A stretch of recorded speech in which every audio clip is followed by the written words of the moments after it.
amazing clients who are joining us, Chloe and Ken in Australia. Hey Chloe, hey Ken. Yeah. And this is a moment to pause, to be very excited and proud of the success that they have had. And it is very cool when we talk about how we got to meet Chloe and Ken. I was very much recently reminded by her that we've known each other for about half a decade now, which I massively appreciate. And yeah. So it's a good anecdote about how great things take time. They're massively hockey sticking up, but it's really cool to see how they have grown, and they're a great example of what is possible when you play the game right, basically. Yeah, absolutely. Yeah. Take advice, take action, and get results. So, who are they? Chloe and Ken. Two Kiwis in Aussie for over a year now. So they started with their own home. AJ is going to really capture the strategy and how hard working they've been, so dedicated, honestly, over the last few years to pay down their own home from when they lived back here in NZ, and how that really was a platform for them to catapult into the multiple projects. And for tonight, from my point of view, we're going to really focus on their current, most recent project, which the chat's been blowing up all day of how excited they are, and it's amazing with our power teams on ground in Wellington to share with you how awesome the results are and what truly is possible right now, because it's not easy. It definitely is not 2023, 2024, and we want to show you a path so that you can try to carbon copy what they have achieved, because this is now, like literally now, tenants are about to move in. 3 rentals, 12 months. We'll talk you through the breakdown of what that means in a second. Yeah, awesome. Cool. 2 strategies. They could have gone a different path and looked at a couple of properties that were not performing in the way that they have produced them to. Segue into a few minutes. Yeah, absolutely. Really brief moment to introduce ourselves. I'm Ilse Wolfe, Director of Wolfe Property Coaching. We are up in Auckland, but I'm basically everywhere around the country, different regions, different cities. And as we will tie back to at the end, we welcome you to jump in and say, yes, you want to jump on the bus with us and our Lighthouse Financial team and our power teams on ground in Wellington for August 1st to walk through literally this property. So make sure you stay till the end to get the opportunity. We'd love for you to join us. AJ. Here we go. So mortgage director here at Lighthouse the last 8 years. Before that, worked at the bank, honing skills, learning all I could in the business banking, retail banking, and mortgage advisory for a brief stint. Set up Lighthouse Mortgages next to Lighthouse Accounting, of course, full-fledged financial firm. And we help hundreds of people each and every year get what they want, first home, next home, development, and of course, working with the Wolfe Property team to get undervalued properties or buy properties undervalued, renovate them, and repeat, multis or single dwellings. Property investor ourselves, myself, along with family here at Lighthouse. And one of the sort of key achievements that I've noted there is that we purchased 20 properties in 2 years. That's wild. And enduring COVID, and sort of to add to that, they were all sort of properties that you couldn't fund necessarily through a main bank. They all had something wrong with them, lots in Christchurch. Opportunities to sort of fix them up and revalue them and get them back to the bank. So we've done plenty of our other properties between then and moving into sort of small developments and what have you. But plenty of tried and tested methods that we've used for ourselves that we put into everyday action with our clients. So we're speaking from true experience, not just a playbook or theory. Yeah, I think what's really awesome is when we work together for our clients, mutual clients like Chloe and Ken here, is your expertise because you practice. Same with Matt, accounting side, when we get your team involved, is that you're not here behind the desk preaching or saying, here's what you can do. Literally, you're out there doing it, and that is one of the hugest assets I find, because you understand the strategy and you're not thinking about the current transaction, or serve me the sale and purchase agreement. We'll make that settle. We'll make it happen. We'll settle it. Yeah. You're always thinking about the different aspects, the different professional elements that have to feed in to make this go over and over, which is exactly the example we'll talk about tonight. Yeah, best use case, just make it work. Look under every rock for the right finance and look for the path of least resistance. But we've just recently purchased a multi-unit property in Avondale. That'll settle in 3 months, but on the back of that, we're just looking at ways that we can develop it and add more yield to it by building down the back. So Adding value. It's good. Awesome. Quick disclaimer, this is all an example of what is possible, but make sure you take the opportunity at the end to meet with AJ and the Lighthouse team on the expertise to help you run that amazing opportunity and example. And when it comes to value add, also can grab a session to catch up with myself and the team after as well.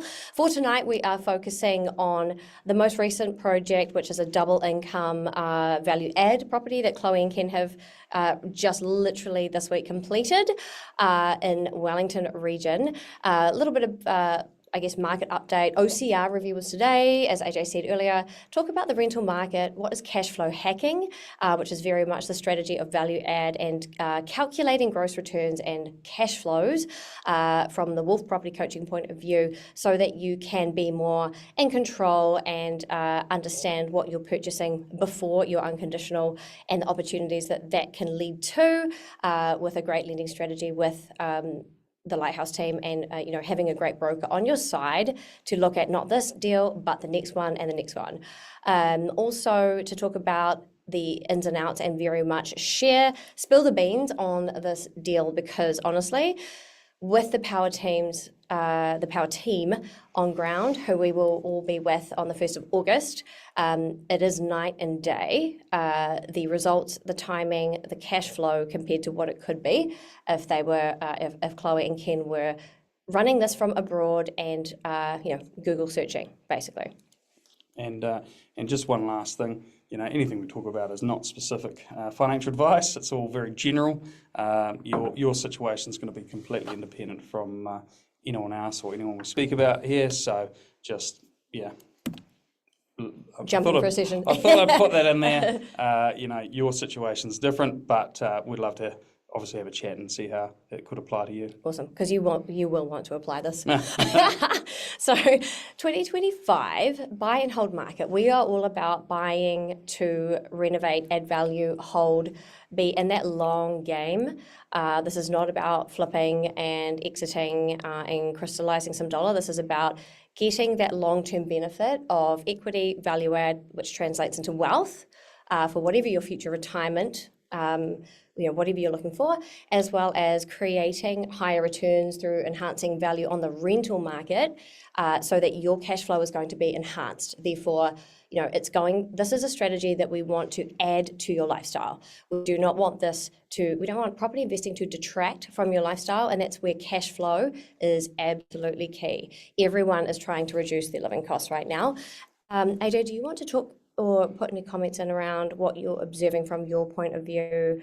What happened today? We had the OCR review. Yep. What will that affect or not affect? Well, I think it's, we're all hoping for another cut to make, life a little bit cheaper in terms of that interest cost, and perhaps have a bit more confidence in the, in the employer market and the business market. Perhaps the banks wouldn't have necessarily passed it on, but it's just an indication, a signal to the market that things are going to get better.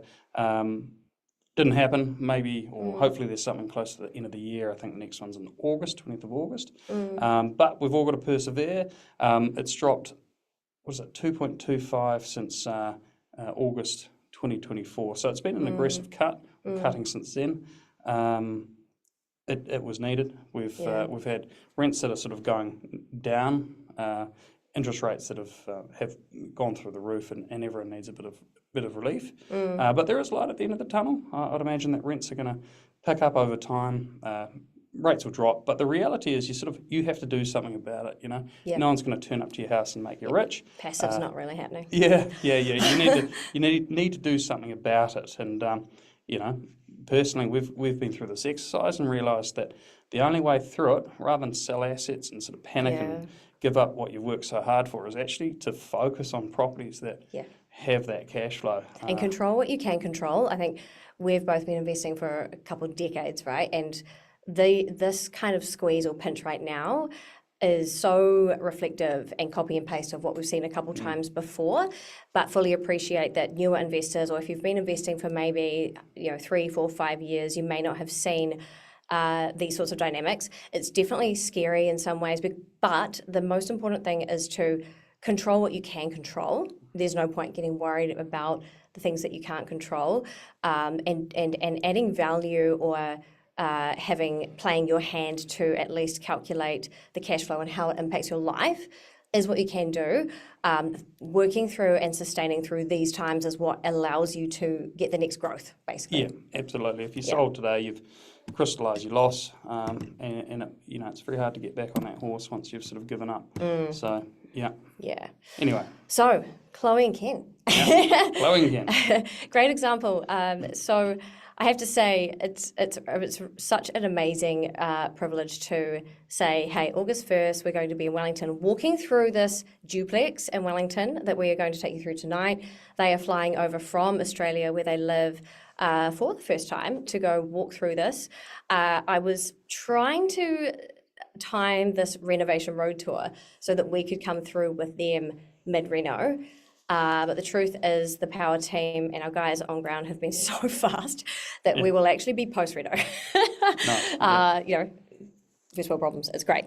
So the coolest thing is that in terms of a background, the initial relationship was through Instagram, which is so cool. I was commenting on Chloe's design skills and her eye for detail.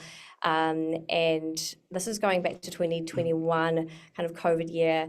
And she was very keen on applying those skills and her talent to some projects. And her husband have worked so hard, as you'll attest to paying down their initial purchase property. And through their hustle, all of their projects now are positively geared. So the cash flow is literally enhancing their life. And it's the most amazing thing to see, because there has definitely been sacrifice along the way, but it is definitely going to serve them now. So take a leaf out of their book and really pay attention to what they've done. In terms of strategy, there are 2 different paths to grow your portfolio. You could look at a townhouse, a new build, something that you're not adding value to because it's fresh, right? There are definitely pros to that. Builder warranties, lower maintenance, turnkey, rent it out, set and forget. The thing there from, I guess, our point of view is if you want to play a hand at trying to enhance that property, if it is new, that is very challenging in the sense that there's not much value to add if it is new. So your choice at that point could be to basically see what happens with the market and capital growth, and at the point you have usable equity, then make your next play. Do you want to talk a bit about the other?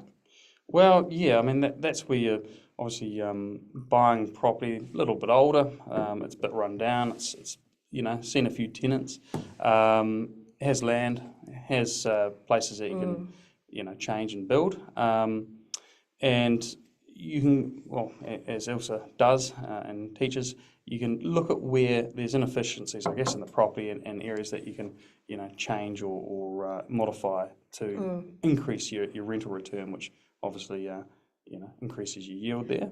I think one. Oh, sorry. Go ahead. Oh, no, go on. I guess we always focus on, at least from my point of view, I'm thinking, how do I manipulate this floor plan? How can we add value cosmetically, add bedrooms?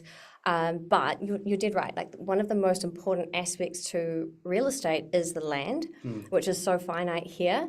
And so there are 2 components to that, right? We're not just talking about can you differentiate the house for the rental market or add value for a resale, but what does the land allow?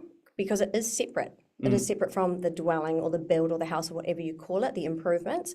The land is the most important aspect.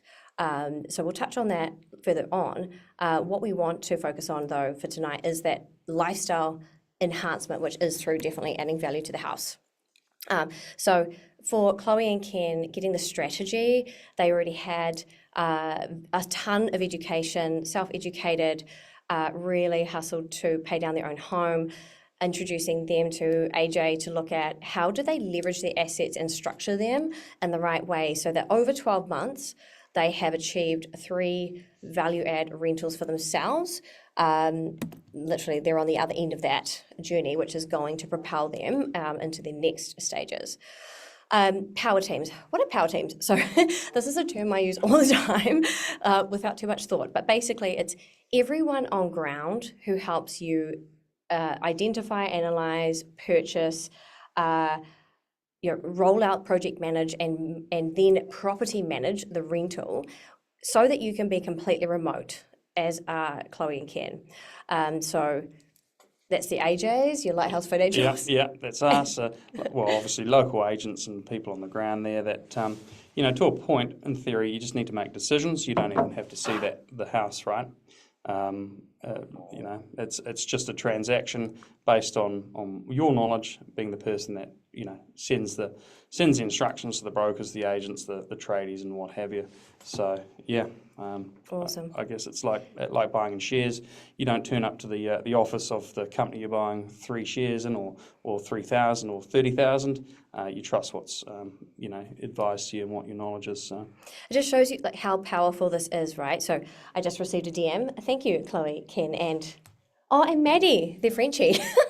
Literally, we're listening. So it just shows you this is incredible, right? This is them living their best life, being in Australia, doing what they do to create their highest value. I think there is this idea at real estate and property investing that if you're going to invest, if you're going to renovate, for some reason we have this idea that we should substitute what we're doing to jump on the tools. What they have quite rightly done, in my opinion, is to definitely parallel path. So it's not substitute one for the other, it's have the ultimate leverage, have the most amazing people on ground. Those are your power teams to execute. Leverage other people's money, the banks. Do what you do best and do these both in parallel, because that is how you get ahead. Absolutely. All too often we see people going, I'm going to take 6 months off or 12 months off or whatever, and I'm going to renovate and save myself sort of $10,000. But the reality is you forego all that income at the same time, and and then give AJ a harder job. Well, that's right. But I mean, save 10 to lose 20 to save 10 doesn't really make sense to me. Exactly. Do you want to talk us through just very briefly our key definitions so that everyone here tonight is clear? So deposit. Absolutely. When buying an existing investment property, you need a 30% deposit or a minimum of the equivalent of 30% equity in your own home. Obviously, new builds are slightly less under current policy. We're not talking about new builds today for obvious reasons, but deposit. If you turned up and said, I want to buy that property over there, if it's $1 million property, you're going to need $300,000 worth of equity or cash available. Perfect. Cool. Debt gross yield, which is what we generally talk about. Investors who are looking to build their portfolio are usually working with 100% debt. Yeah, so it's obviously the annual rent divided by the debt or the purchase price for gross yield. I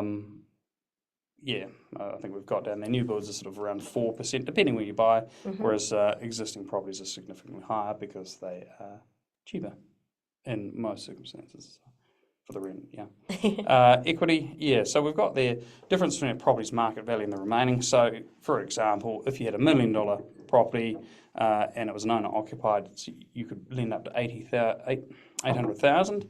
If you had a $600,000 existing loan, you'd have $200,000 equity. So that's 800 minus 600. Awesome. Capital gain or capital growth, as we often say. Yep. Obviously, what you paid for it and what it's worth today. So if you paid $1 million and it went up to 1.2, your capital gain is 200,000. Awesome. And that translates into wealth for you. And then cash flow-ing. So we have positive and then we have negative cash flow. What does that mean? Yeah. So essentially, if your rental property produces more income after interest and property expenses, so that could be rates, insurance, body corp, property management, and potentially a provision for maintenance, depending on how deep down that rabbit hole you go. If it's going to produce $1, then it's cash flow positive. If it's going to cost you $1 each year or more, obviously, to maintain it, it's negative. Yeah, for sure. Okay, so clear on those items. In the replay, of course, you can screenshot and deep dive into those. Everything here is here for you to learn from. So we have a lot of detail in these slides. We really want to get you thinking about how you add value and how you accelerate your portfolio to see and copy paste what Chloe and Ken have done. So cashflow hacking is the strategy that they've followed. We'll go into this exciting double income rental, which are the rentals 2 and 3, very shortly. In terms of the strategy, we call this the sweet spot. From a value add point of view, we're trying to buy an existing property that there's a value add opportunity to take advantage of in terms of the build itself. We want to be cost efficient. As we said before, the rental market is soft, and and to be honest, also thinking about this project as well, specifically, due diligence was around February, March. So by the time we have rental appraisals, we scope and cost of renovation, and then have vacant possession in most cases, there are 3 or 4 months that pass by. Things are changing extremely quickly right now. So very important to be planning ahead, which is what we're all about. We try to keep the renovation period as tight as possible. And to be honest with you, right now, 6 or 7 weeks is very fast work. That's what we aim to achieve. Standalone, double income. If it's a 3 or more dwelling site, a multi-unit site, we're probably closer to 9 or 10. But yeah, it's all about keeping the time efficient to reduce holding costs before that rental cash flow comes in. Yeah, and you want to be able to have a bit of cash on hand to be able to cover it during that period of time, obviously. For sure. And all of that being said is around capital growth, which then becomes your future wealth. That is until you sell a property or you draw down, is paper value, right? I say this all the time because I've lived through this when I had a negatively geared portfolio and knew that capital growth literally could not pay the bills. And that is a very, very daunting place to be. And when you have to make massive lifestyle changes, it's really scary because you can't cash in. That's right. As they say, you can't eat bricks. So that's a better way of saying it. You can't eat bricks. Yeah. So cashflow hacking in a nutshell is not purchasing any old existing build to take that 3-bedroom house in this example and simply rent it out. We are looking for ways to increase the return through adding value. In this case, very much about adding bedrooms because that gives you the highest return on the renovation spend. There's only so far you can push a cosmetic uplift on a 3-bed that stays a 3-bed. That might give you $30 or $40 extra rent to go from like the worst 3-bedroom to the best 3-bedroom. Or you can find the right layout with the right property where you add a bedroom. Yep. On top of that can be $150, $200 extra per house. Yeah, for the same amount of work, right? Yeah, exactly. So this actual property, left and right, are the same property. Like the same property. Yeah, get the right property, get the right layout, and you change your financial future. So, what's most important to you right now? Would love to understand what your priorities are. I'm going to pop up this poll. Equity or cash flow? Love to hear where you're at. Well, it's a bit of a race. Ooh, lots of answers. Stop in a second. Lots of action. Come on, you stragglers. Nearly there. Oh, wow. Okay, this is interesting. We'll go 3, 2, 1. Right. Okay.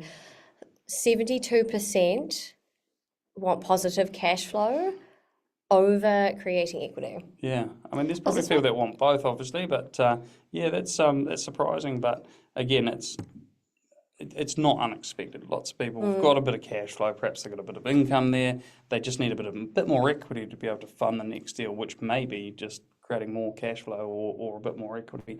But either way, it's an interesting Does result. this feel aligned with what you see on a day-to-day basis with deals and goals of your clients? Yeah, absolutely. Because you've got some investors out there, quite a few actually, who actually have the equity, they just don't have the cash flow because maybe, although the rent's enough to cover them and their lifestyle, they just don't, they haven't needed to work every day. And at the moment, the banks require just that bit more income. Do you want to talk about that? So we call it shading. What are the phrases? You can have the actual gross income. So when we talk about debt to income, let's just briefly talk about that. Debt to income could be salary, bonus, commission, dividends, rent, anything. Any form of income, even Airbnb to a point, What does shading? Is it shading? Shading? Yeah. What does shading mean? So it's probably not an unreasonable method the banks use to suggest that, like, if you had $100,000 portfolio or per year coming in from rental, they might take 25% and put it aside to go, look, this is going to cover your property management, your rates, insurance. It doesn't include body corporate, believe it or not, or any excessive regular expenditure for your portfolio. But to make it really simple for the bank to go, look, I'm going to get you money as fast as I can. They're going to take 25% off the top. In most circumstances, depends if you're large, landlord. But anyway, so it basically means you have your income. The bank is always going to scale it back, right? So. And I think the last few years we've had drummed into us that we need to increase our income. Generally speaking, and decrease expenses, and it goes no avocado on toast, that sort of thing. And the reality is, the banks do deep dive into what you're spending, but it's nowhere near what it was, 2 years ago, where they actually, they could have got in trouble if they didn't ask you dumb questions. I think what's interesting is we've had this. You need cash flow, so. The swing I have seen is that investors now are super focused on renovating to increase cash flow and returns. Correct, yeah. So with that in mind, we're going to start at the end here before AJ brings us right back to the strategy on the lending that got Chloe and Ken to this deal. This is honestly one of the most exciting projects that I hear from our other Accelerate clients. Can I get one of those? This happens all the time. And actually, we had an inquiry from someone today who said, I have just realised that the webinar, the case study, the project you're covering off tonight is a project that I lost to Chloe and Ken. No. Sorry about that. And they said, I think I could have bidded more. And on that point, you did right, because when you're adding value, up-speccing, you're adding bedrooms or bathrooms to increase the return, you are, I would say, less at the mercy of how sensitive that purchase price is, in the sense that you're going to spend more on a renovation on top of your purchase price, but the justification for that is that the cash flow and the return are going to be massively boosted. That's the only reason that I can think of that you would bother adding debt onto the purchase price. Absolutely. One of our first properties in Christchurch, I think, the asking price said clearly, $355, and we said, okay, we'll give you $355. That was great. The underbidder, I think, tried to save $5,000, and dicked around, and they asked for that. And that valued, big lesson name. And it valued up later on at about 5 times that price. And so, if you're sort of arguing over $5,000 or worrying about it, you're missing the future picture that big chunk of land or big opportunity. Yeah. And the question that I ask people is, like, at what figure would you be pissed off knowing that it's sold for that and you didn't offer that? Because you would have gone to it. That is the punch point. I don't use those exact words, but what is the difference over one property cycle, which is roughly 10 years, say, when you look back, that 5K makes zero difference, right? In terms of the fact that you were able to then leverage into the next one. So absolutely. Why is this the second project? So rentals 2 and 3, where we are here, Chloe and Ken had already completed a different project that catapulted them into this. What are the benefits of a duplex or double income? And to be honest with you, Wellington has been on sale. So what they have got here is the benefit of 2 dwellings or 2 rentals to renovate, add value to on a single title, piece of land. And when we buy 2 dwellings on one title, we're looking for a slightly better return. We have 2 opportunities, 2 rentals to add value to. And this, we expect a better return than if we're buying 1 house on one title. If you break it right down, they have bought 2 houses, 1 piece of land. not one house, one piece of land. So there should be a benefit to that because it does cost more. We'll go into the numbers in a moment. They wanted to also acknowledge the fact that the rental market from due diligence in February, it had softened. So from the initial scoping with our power teams on ground, which I absolutely love and honestly I'm so grateful for, the power team here was our property management team. They have actually integrated to become our build teams. And the reason that they're so successful and they're on multiple projects right now, including Mike and James, your colleagues, is that they are themselves investors, developers, much like you all here. And so they understand what a landlord, what an investor cares about and can advise on dollars and where to put dollars versus where not to bother. And honestly, that did evolve from February right through to when they started the reno. In that purpose is to be really active and intentional with being able to find the opportunity, work through the input that comes from the power team on ground and be able to adapt. And because we are so involved and they've been so involved with the team from Australia, with the team on ground in Wellington, literally after unconditional, there was a base plan so that they could confidently go unconditional. But once they were unconditional, they were still able to look at nuances on the scope and trim spend back when actually the rental market was starting to come back. And this is how they were able to have an ongoing dialogue with our guys on ground to make sure that they still got the result that they wanted and were happy with. Cool.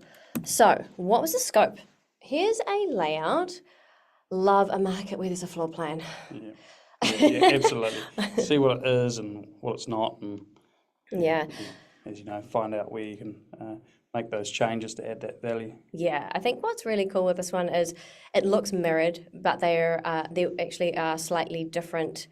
There was a different condition from one house to the other side, and they were not identical. So this required so much detail with our team on ground to scope actually each side of this duplex individually. But just to kind of zoom in on one of the sides, there's so much you can do with this property. This is honestly just such a wicked existing build with many opportunities. And looking at this, there are several different places that you might want to add a bedroom, which is cash flow hacking at its core. How do we turn each of these sides, each of these houses from a 3 to a 4 bedroom? So, on to poll number 2. Actually, sorry, I think I need one more slide so that you can decide. Let me just go back.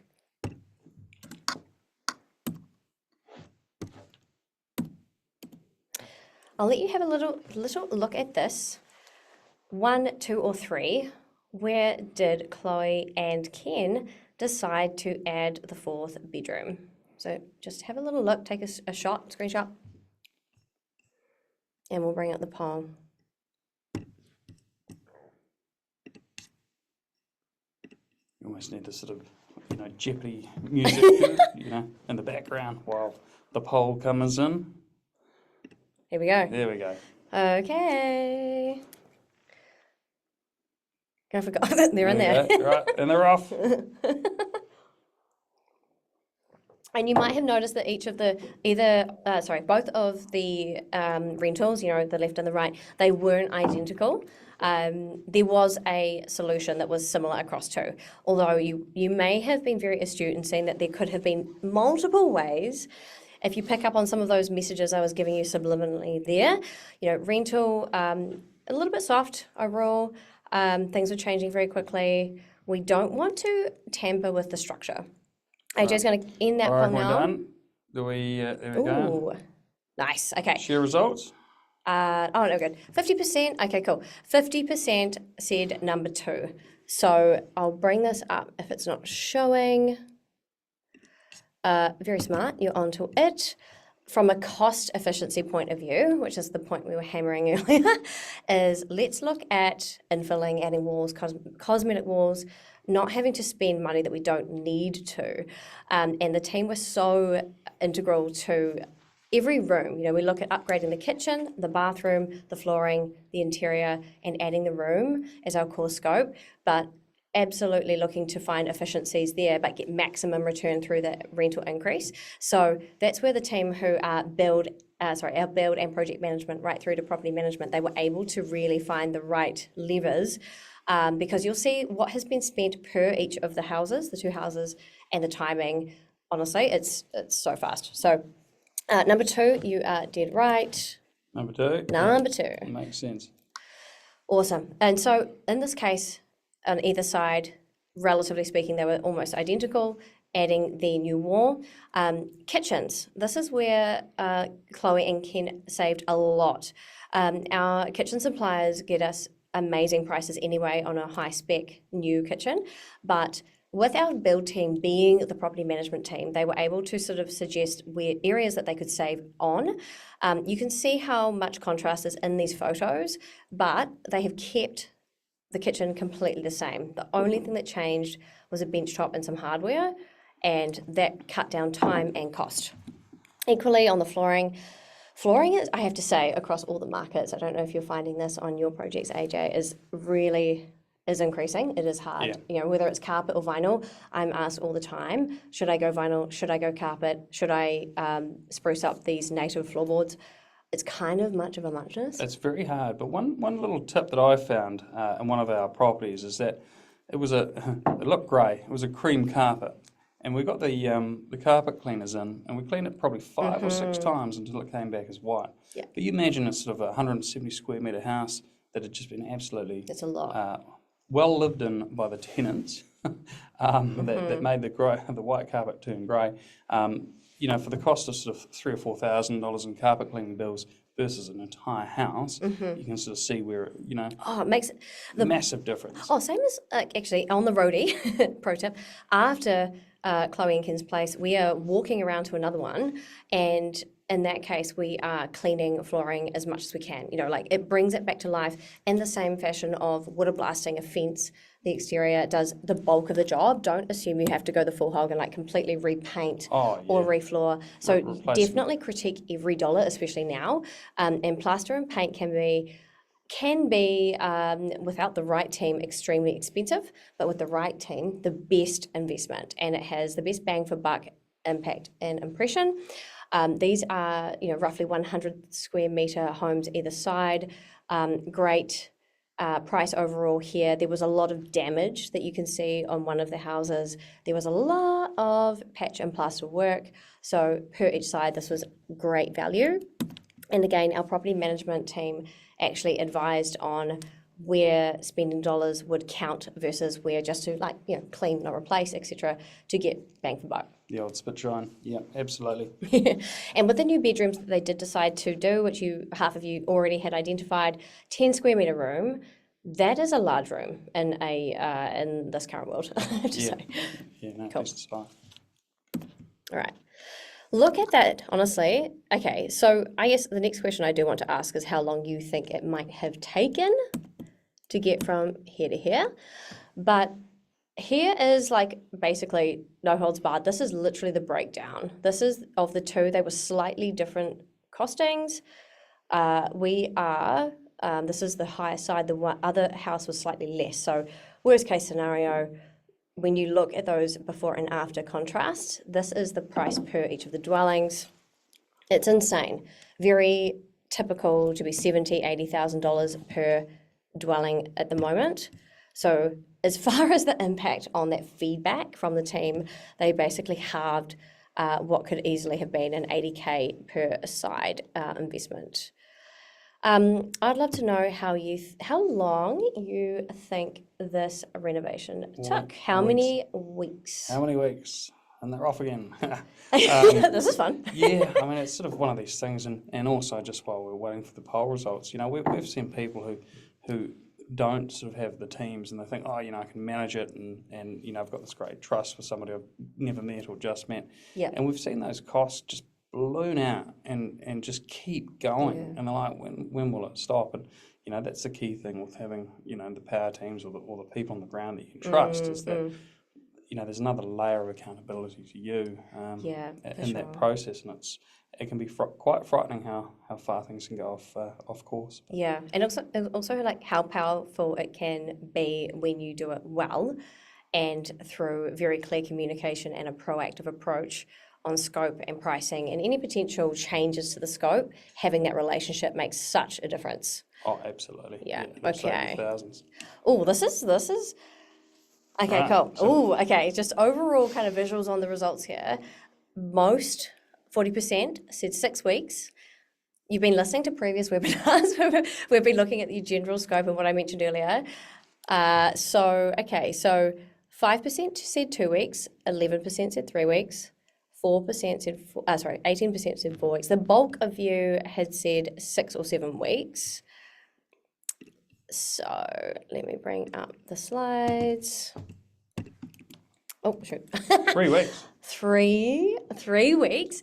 And honestly, having, as I mentioned earlier, our rental team move into the build because of their expertise. This is where, with multiple projects, with our clients, our investors coming through in a few weeks to this roadie, looking through multiple sites, including this one, to see just why, like, honestly, it makes the difference of how fast. 3 weeks. Yeah. 3 weeks. So we're reducing the actual reno cost through that scope and the spend, having their input as to where you spend to get the best, maintain that high rental increase in return, and where they are accountable. I think that's the hugest thing right now is you, as a property manager, you appraise the end result. With these guys, they're familiar on so many projects, including Mike and James's. So they have seen the caliber and the quality we create. They have confidence to appraise, and then we hold them accountable, and they get to manage that. And of course, they are driving for that, because the sooner they get to the end of the renovation, then they're in the rental side, and that's their core business. So it's incredible.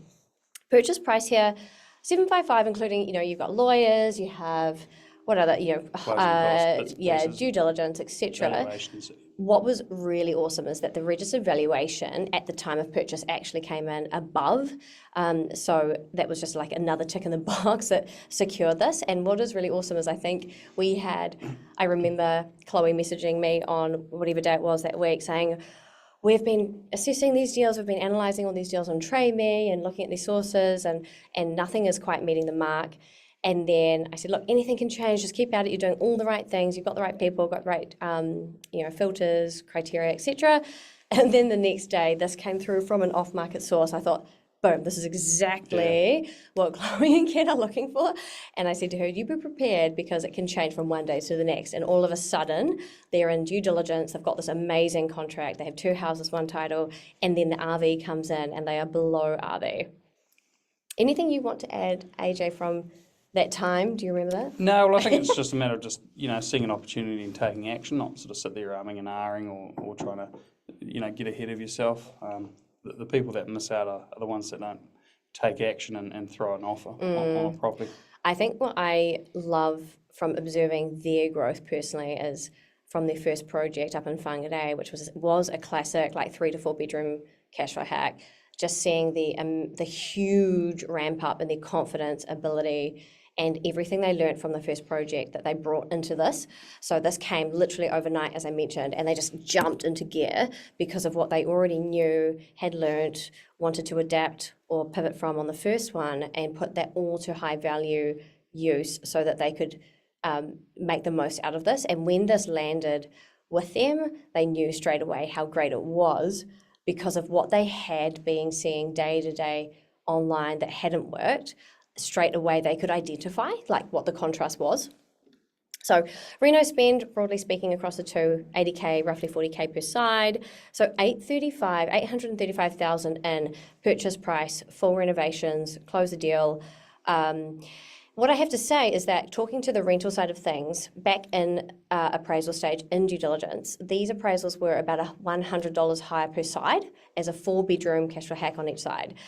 So this is a really important thing to highlight, is that you have to have contingency, you have to have fat, as you mentioned, AJ, because things can change.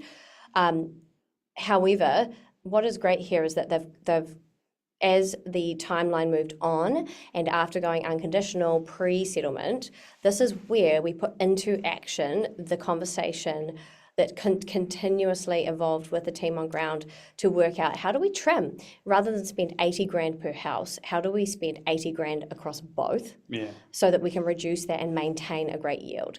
So this yield for 2 properties is awesome, it's positively geared, but also one thing I love is that if one tenant moves out or for some reason you only have 1 income versus 2, you as the owner or investor are not left paying the whole mortgage. The whole thing. It just reduces your downstream risk or what have you. So, love a good multi or duplex. So. Yeah. One thing actually I just have to add is that what is awesome is that our team on ground there, they have such great relationships because of all of the professions that they have and that they're such active developers, investors themselves.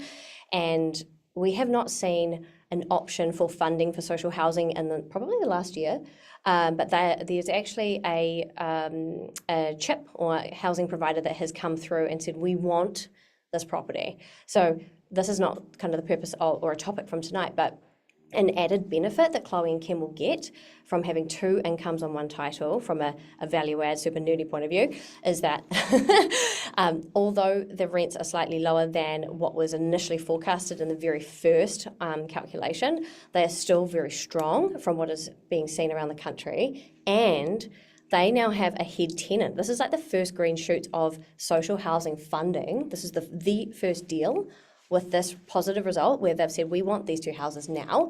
That head agreement, having that head tenant, adds value, not just cash flow, but adds value to this property because it has 2 incomes. The value and the result of this effort Chloe and Ken have put in will be enhanced because they have a single head tenant rather than 2 separate tenants. Yeah.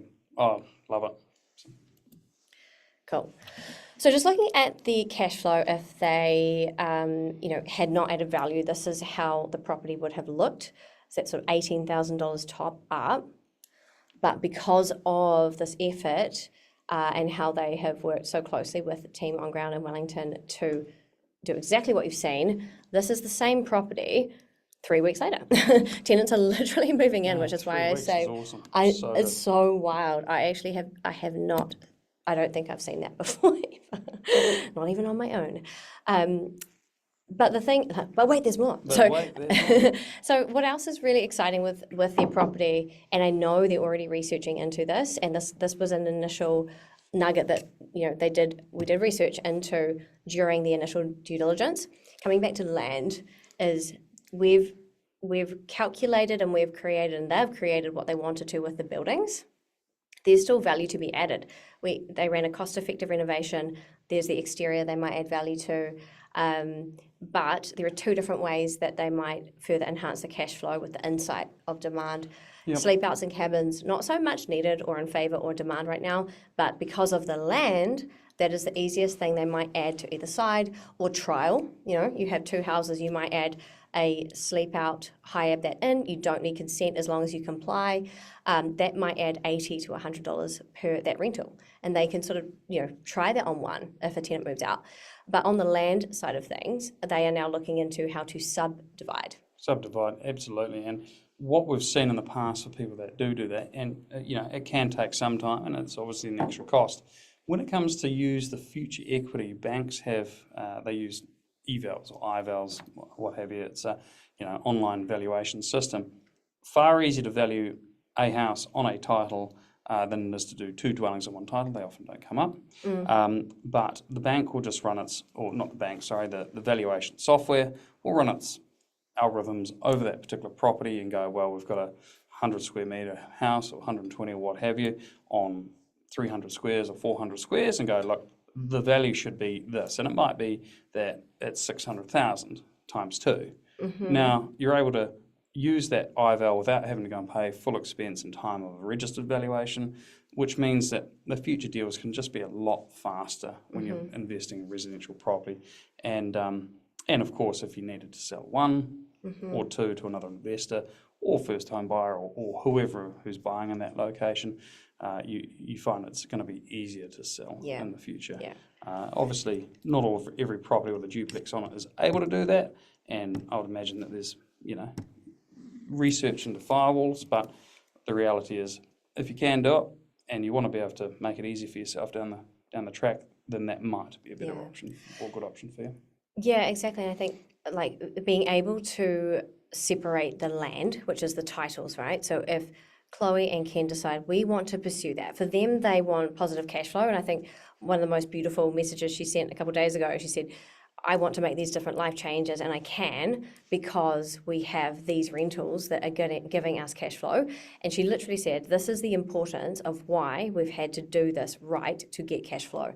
If they had negatively geared rentals at the end of the day, right now, it might change some decisions that they would make around, moving or jobs or things they want to do, holidays, spending money. But because these two plus the first property, as well up in Whangarei that they'd completed, they all cash flow. They have the ability to do that. And so now they really are looking into how they go about splitting the land so that each of those dwellings has its own title, which then goes into this whole split banking kind of idea. So I'll let you take the reins, AJ. Oh, absolutely. What is that about? Split banking. What is split banking? This comes down to sort of strategy and lending and the sort of bigger picture and understanding where they are and where they want to get to, rather than just like, what's the easiest thing for me right now as an advisor or a banker or what have you. Mm-hmm. So without sort of jumping into the nitty gritty of it, basically. We had a situation where they'd paid down their existing property. Chloe moved to Australia, and Ken was sort of looking at making the jump at the time. So we had split household applications, so we had factored that in. But they had a ton of equity in the existing house after sort of sacrificing and aggressively paying down that debt over the previous 5 years. And so we looked at it and go, hey, look, we've actually got 620,000 odd. Equity there that in theory, if the bank permitted, you could turn up to the bank, knock on the door, said, hey, I'd like 622,500 cash, please, that'd be great. The reality is they don't do that, but we had a really good purpose of it to basically go, right, what we want to do is take that cash out, and we want to be able to pay for things like an investment property, plus some renovations and plus a little bit extra. To take these next steps. Cool. And this is where we wind back to the beginning, right? Because this is their home, a property that they already owned in Auckland. Yep, already in Auckland. Yeah, awesome. And so we just sort of said, well, the next bank, the bank that we're going to go and buy, the next property in sort of in Whangarei there, it doesn't need to be taken as mortgage. Why would the bank? Why should we give it to the bank where we've got so much equity available? So we took a cash out. Basically took cash out, paid cash for Whangarei, and it gave us the opportunity to, be able to renovate or do whatever we need to do and select the next bank carefully so the two aren't tied together, which is basically where we're at. There was available equity at the end, which with the bank we ended up with, which we used in property number 3, Wellington. So what we said is, property number 2, Whangarei, is unencumbered effectively at this stage, but it has available equity, assuming we're using 375k. So that's the purchase price of what they bought that off market for Whangarei. So that was their first project, going back 7-8 months, and we haven't even accounted for a dependence on like the value they added on that one. They turned that from a 3 to a 4 bed. You've just used, here's the purchase price they went in with. It's unencumbered after they renovated that. But now we want to use that as our deposit so that we can then buy Wellington. That's right. So we knew 70% of the value of that property. It was through an IVAL. It was the same as purchase price evidently at that time. Bank A, Bank B are not tied together at this stage. But we said, hey, to buy property number 3, we want to use the equity out of property number 2, link it together with property number 3, and get some money out for renovations as well. In many cases, if you're about to start out, you're thinking about this or have a pre-approval, this is possibly a slightly different cut of you leveraging your own home, right? Yep. Taking usable equity to start from your own home to buy the first one. In this case, Chloe and Ken took their whangarei, their first renovation, as a deposit to leverage to buy Wellington. Absolutely, and the purpose of each loan is still all recorded. It's all deductible for accounting and all that stuff. We won't get into that today because we will if you come on the roadie. But you'll notice in that first slide there was 100,000 available, or 117 available equity. We got that out as well to fund the deposit on property number 3, and then ultimately the final loan was more than enough to cover the renovations of property number 3 and produce a deposit more or less for any future purchases, which is what this slide basically means. Neither of the properties have been revalued under property 2 and the 2 dwellings in property number 3 in Wellington, which means that now it's all really done. We can go back to the drawing board, we can go and get registered valuations on all of these properties and figure out how much capital uplift we've got, and then we can rinse and repeat for the next move. Which I'm sure they're already looking at. So we would go and do a cash out of property number 2 and 3 to buy number 4 with another bank. So fun times. Awesome. So by the way, that was very much the individual situation, and we wanted to talk about the concepts, but if you've screenshotted those slides or you replay this later and you want to see how you can apply some of the principles and concepts, then make sure you do book in with AJ, because he's the guru with this for sure. Rain Man, move us here, everywhere. But no, we do this all the time for obviously make it awesome. Nice and easy. I could see Chloe in that photo, by the way. So I guess just to recap and talk about the benefits, right? So what were Chloe and Ken all about over that, those amazing few years where this is actually all culminated to these results, and with AJ and Lighthouse Financial's help, they have 3 cash flowing properties and are basically free to work out what they want to do with their life and work out that next move. What we have illustrated today is all existing build value add projects. So not new builds, like the snapshot on the left. We want to find the properties that have cosmetic value uplift. We want to find opportunities to upspec or cash flow hack, add bedrooms to infill and improve the rental demand. And the whole point of that is to increase cash flow, because equity and cash, what was your bricks analogy? Can't eat bricks. You can't eat bricks. Real cash pays for real cash. Yeah. Unless you want to eat bricks, then it might be advisable. Unless you're a bricker, to play a hand at calculating post-renovation outcomes. And this is fast renovations. I want to say 6 or 7 weeks because 3 weeks is going to set me up to fail. But this is literally what they did. So that you can keep moving. You have to force appreciation now. Waiting for the market literally is years, not months, let alone weeks.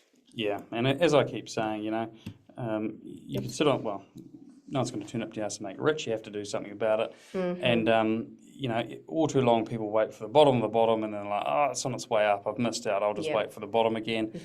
There's no, there's no perfect time. And yes, rents are, I would say, slower and lower than they've been. And I know that can be a bit of a fear factor for investors, but also interest rates are lower than they've been for most of the time. I've been coaching clients over 5 years, and also the interest rates have come down faster than any change. So the actual net tax, like the actual cash flow is better, but it's not about, we talk about year one, we talk about what immediately happens after the renovation, but as you and I both know, that is not the part that really adds to your life. It is the cumulative effect and the compounding effect, which sounds super nerdy. You see it on the reels, but genuinely it is the most powerful thing. It's about year 10, right? When you forget how much you bought it for, that's when you've made a ton of equity, and that's where the cash flow, because of what you did, adding rooms and adding value over 10 years, has a margin so much higher than what it would have been if you had not. Yeah, absolutely. It's 1 per year for 10 years. You've got 10 after then, and what we see is people going, I'd like to just remove all debt, so I'll sell the first one. Never set out obviously to do that, but you sell the first 1 or 2 and it clears all the debt now. You live off that rental return. You sacrifice now. You make those smart decisions now. Push it now. Yeah. And it's just sort of 1 per year. Lots of people talk about get rich quick in property and what have you, but the reality is, unless you go, get lucky in a booming market and sell at the right time, it is a long-term Takes long-term work. play. Yeah, It is work. Well, it's a business, but it's a business that you can sort of set up and to a point get the right people around you and set and forget. And then it's possible on top of what you do. So what Chloe and Ken are doing, they're working super hard, and amazing jobs, pursuing their dreams, and in Australia at some point with possibly a view to come back. I'm not sure, but they're making hay because they have found opportunities that they are thriving in. From a foreign lending point of view, is that the right term? There has been, that has not stopped them from progressing back here. So I think it's the most amazing example of doing what you do best and still finding a solution to get this to work. Often I'll meet with investors and they'll say, I'm in Australia, I'm on the boats, I'm over here and I can't get lending. Literally, if someone tells you no, you have the wrong person. It is like, find the team that gives you the yes. I see it all the time. The ones that go until they get the yes, get this result. Yeah, absolutely. And, being a New Zealander based in Australia, or even Australian based in Australia, wanting to invest here, we've helped hundreds of people over the years, similar situation. And in fact, people, in Hong Kong, the UK, US, as long as, they've got a link to New Zealand in that sense. But would it be fair to say you're looking, based on their circumstances, you're looking for where they are and matching their income situation to the right banking policy? Yeah, banking policy. So that's your job. Yeah, that's what we do. Without going into too much detail there, the other thing is, even self-employed Australians, there are banks for them. Obviously, things get hard, but that's up to us to worry about. Your job is to take that action and go from there. But anyway, I won't rattle on too much more than I already have. No, that's great. So just briefly here, this is also on our website, wolfeproperty.co.nz, the example project that we focus on, Chloe and Ken's tonight, but also their former one, which we have not gone into, which was the platform that they then ran into this Wellington duplex or double income property, was through our Accelerate program, and they ran this on the 12 months. So most of our clients are on that. I mean, the difference is that if you say you want to do 12 months, I know it's two projects at least, so I hear you, I'm here for it. Yeah. Push me as hard as possible. It's as much as we can absolutely go for it. And this example of what Chloe and Ken have achieved is, honestly, if they can do it from Australia, you can do it from here or wherever.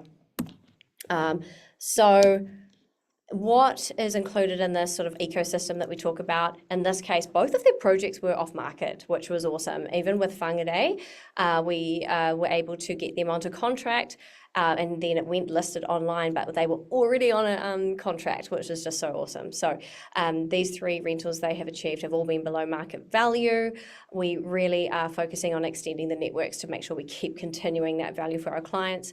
Execution, having power teams on ground so you can be Chloe and Ken abroad or wherever. Doesn't matter if you're in Auckland investing in Wellington or you're in Australia investing in Wellington. It's the same thing. It's remote.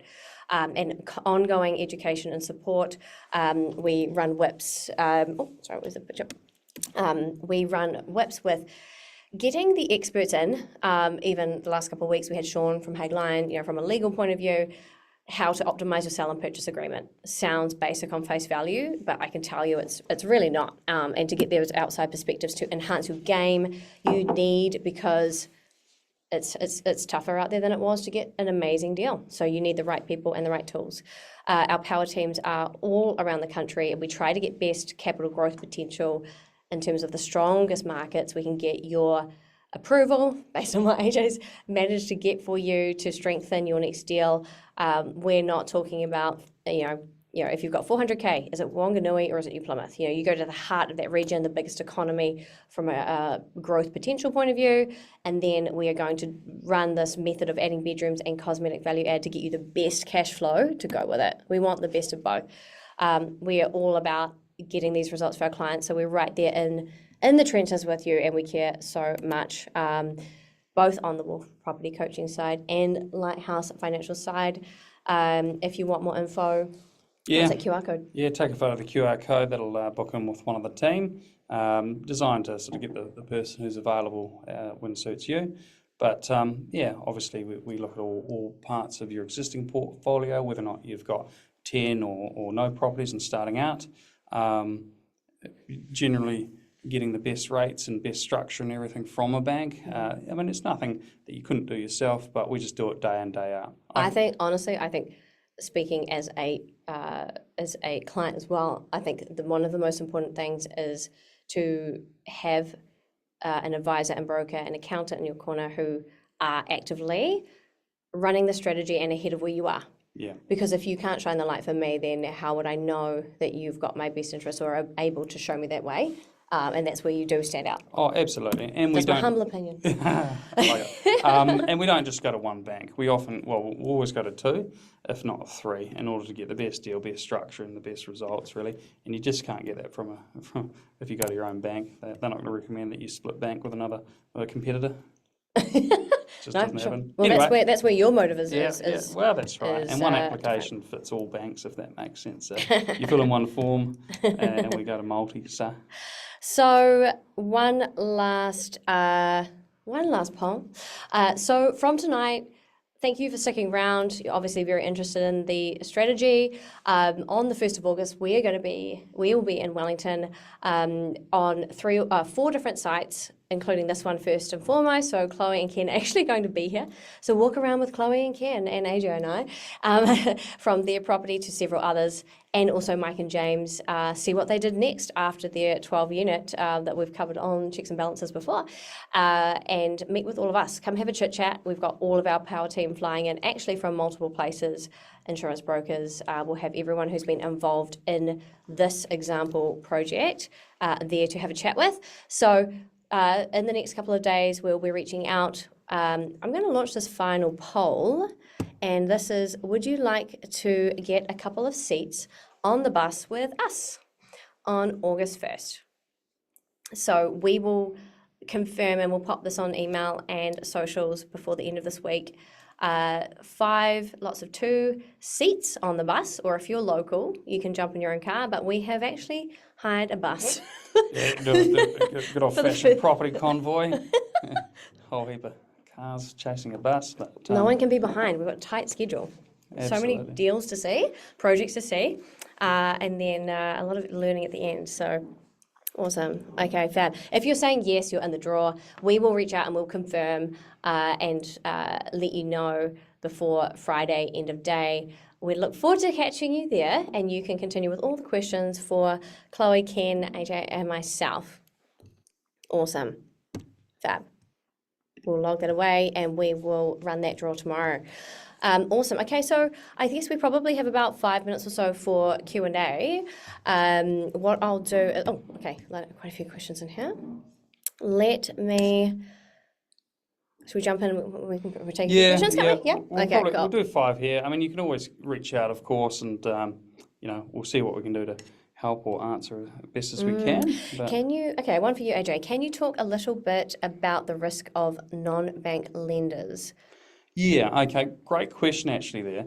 I guess the risks of non-bank lenders are, in most circumstances, it's that you feel that you can get it done in 3 months or 6 months, when the reality is not going to necessarily be able to do that. The second part's probably not having an exit nailed before you buy. So in other words, can I refinance that? Do I have an approval to refinance? Can I actually afford to do it? Or do I have to sell? And if you have to sell, are you going to sell it for enough to cover what you paid and what your renovation costs were? So it's really having that 2-step in place to begin with. And we do that a lot. We go, hey, look, your ability to afford this on a normal basis, this property on a normal basis will work, especially if you can buy, at $200 a week rent.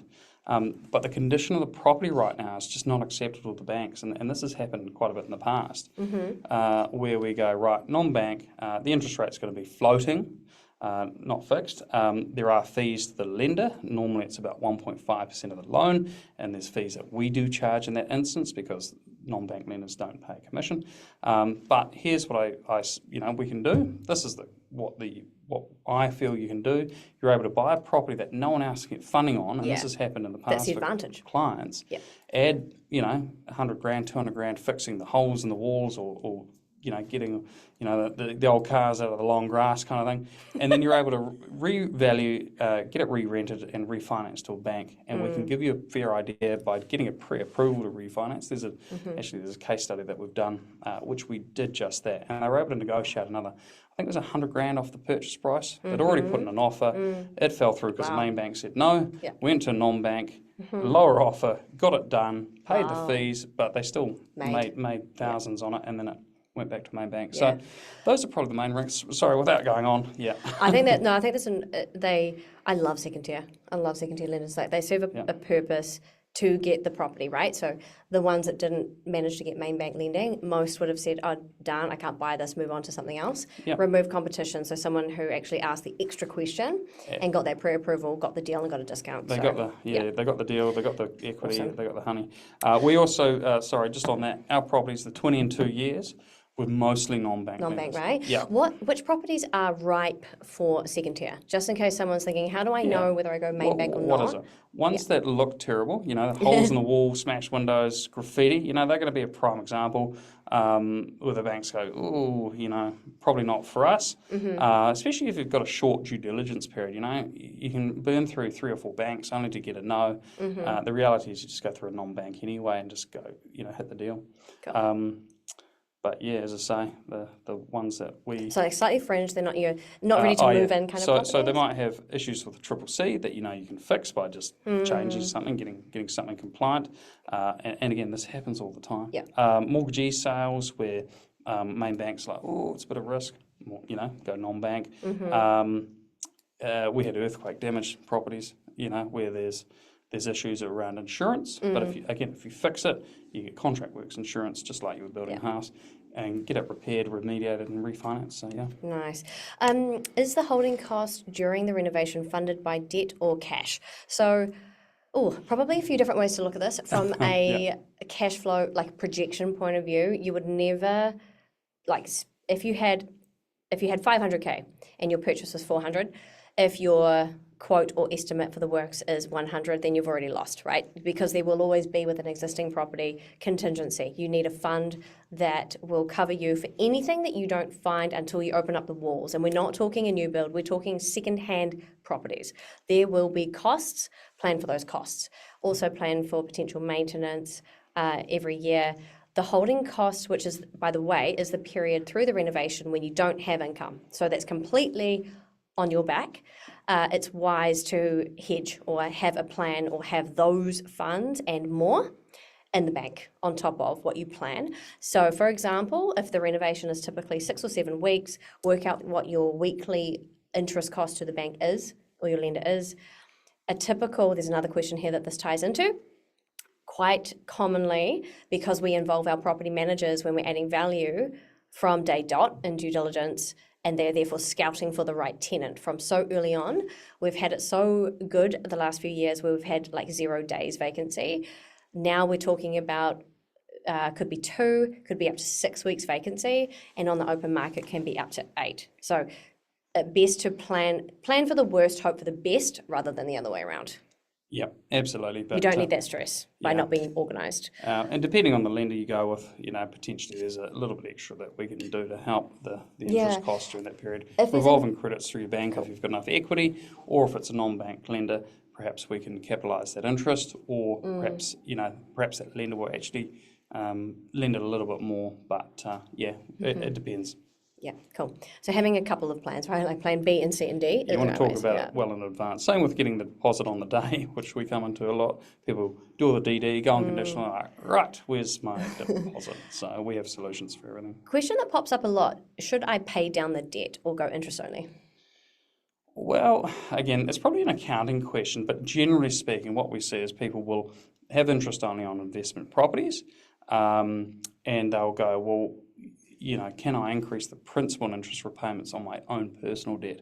And a lot of that is to make sure that you're always getting ahead and not having a debt hang over your head forever. And it's also around tax efficiency. And again, talk to your accountant. I'm not an accountant, but interest is a deductible expense again after being removed briefly.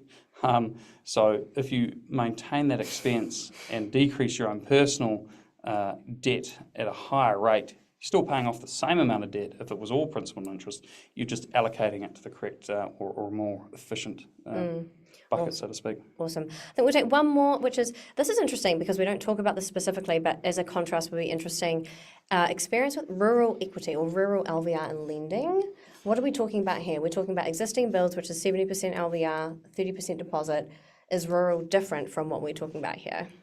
Yeah, so it depends. Depends how rural. Lifestyle properties that zone residential lifestyle. Generally, we can get up to 80% lending on it. Yep. There's a certain limit to land size. If it's a rural property and there's, it's a large farm and you've got income that's derived from farming operations or forestry, what have you, or orchards, or insert, name here. Generally, it will fit under agricultural, commercial agricultural. But in those circumstances, we can talk to commercial teams. So awesome. I think probably the bulk of the other questions are more around personal advice. So what we'll do is we'll send out an email tomorrow with your ability to check in for a one-on-one with AJ and the team, or with myself. So we will send it out tomorrow along with a replay link, so you can recap a few questions on can we go back to the breakdown of the renovation and go through some of those nitty-gritty details. You will have the replay available. It will jump up onto YouTube, and we will have that on the email. Is there anything else here? It's just a couple of quick ones. But around non-bank, which is interesting. Yeah, a non-bank. I'm a fan of them. They do turn property approvals around really quickly. There's a question there around how fast do they take. I've had approvals over the phone, verbal approvals based on what the property is, what it's not, what the intention is. That's for your relationships, right? And that's relationships. Like obviously, it's as long as everything stacks up when we present it to them. In most circumstance, in every circumstance, they'll honour it. So we can have that conversation. We don't like to get pre-approvals with non-bank lenders because they know that they're going to be, in theory, the last cab off the rank, and they focus on live deals, which means they turn them around pretty quick. From full submission to a formal approval, we can get them with non-bank lenders within a day, as long as we've got enough data and detail and we hold our relationships with them in a really high regard, because they trust us and we trust what we get in. But nice and quick. And then, properties that don't have CCC, case by case. But again, it's that what do you need to do to that property to get CCC? And again, we have plenty of experience with that. Awesome. Normally, it's non-bank lenders, but depending on your equity and your situation, we may even be able to get cash out to buy a property with CCC issues. Lots of questions around names of second tier. There's a secret sauce. You're going to have to book in with AJ. Don't get me started. I'll go down a rabbit hole like Rain Man. No, that's perfect. So a lot of personal situations popping up in the questions. So a lot of queries on the second tier and lending based upon your own circumstances. Make sure you click the email link tomorrow so you can check in with AJ and the team to talk specifically about which lenders are best for you, because that's going pretty specific. But thank you so much for joining us. Thank you, Chloe, Ken, and Maddie, watching from in Oz. And if you are also overseas, take a page out of their book, watch the replay, find out how the lending could work for you if you're in the similar boat, and with us on the Wolfe Property Coaching side as to how we can help you replicate what they have so successfully achieved. Look forward to seeing you in Wellington also. Yeah, thanks guys, and check out the websites of Wolfe Property and Lighthouse Financial. Thanks for joining us. Enjoy your Wednesday. Bye.